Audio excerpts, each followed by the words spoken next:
रमजान आ गया रमजान आ गया रमजान। प्यारे बच्चों, अस्सलामु अलैकुम वरहमतुल्लाहि वबरकातुहू। आसमान पर उड़ने वाले कई परिंदों को आपने देखा होगा, जैसे चिड़िया, कबूतर और चील वगैरह। इन्हीं कॉमन परिंदों में से एक कौवा भी है, जिसे इंग्लिश में क्रो कहा जाता है। कौवे को आमतौर पर अच्छा परिंदा नहीं समझा जाता, क्योंकि एक तो उसका रंग काला होता है और फिर उसकी काए काए की आवाज कानों को अच्छी नहीं लगती, और कभी तो ये इंसानों के पीछे लगकर सर पर ठोंगे मारने लग जाता है। इसलिए आमतौर पर लोग इसे पसंद नहीं करते। मगर प्यारे बच्चों, कुरान करीम में कौवे से मुताल्लिक एक बहुत ही इंफॉर्मेटिव और इंटरेस्टिंग बात बयान हुई है। आइए उसे सुनते हैं। प्यारे बच्चों, इस दुनिया में सबसे पहले जिस इंसान की डेथ हुई उनका नाम हाबिल है। अब चूंकि उनसे पहले कोई आदमी मरा ही नहीं था, इसलिए उनके भाई काबिल के लिए ये एक नया मसला था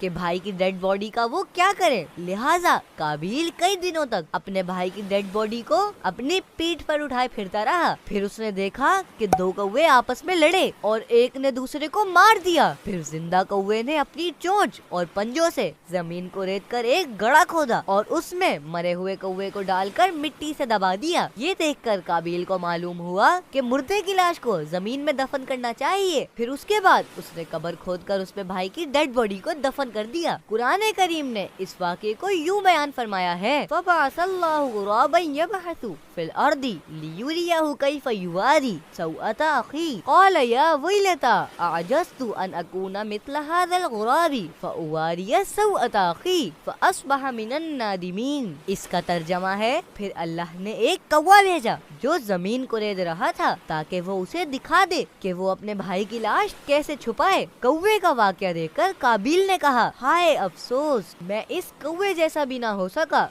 कि अपने भाई की लाश छुपा लेता। प्यारे बच्चों, हमारी इस दुनिया में अल्लाह पाक ने बहुत सी चीजें पैदा फरमाई हैं और हर चीज का कोई ना कोई पर्पस होता है, चाहे वो छोटे छोटे कीड़े हो या फिर बड़े जानवर और परिंदे हो। इनसे हमें फायदा पहुंचता है और कभी कभी तो इनसे हमें ऐसी बातें सीखने को मिलती है जो हमारी अकल को हैरान कर देती है। ये खूबसूरत दुनिया अल्लाह पाक ने हमारे लिए बनाई है, हमें इसमें गौर व फिक्र करना चाहिए। आ गया रमजान।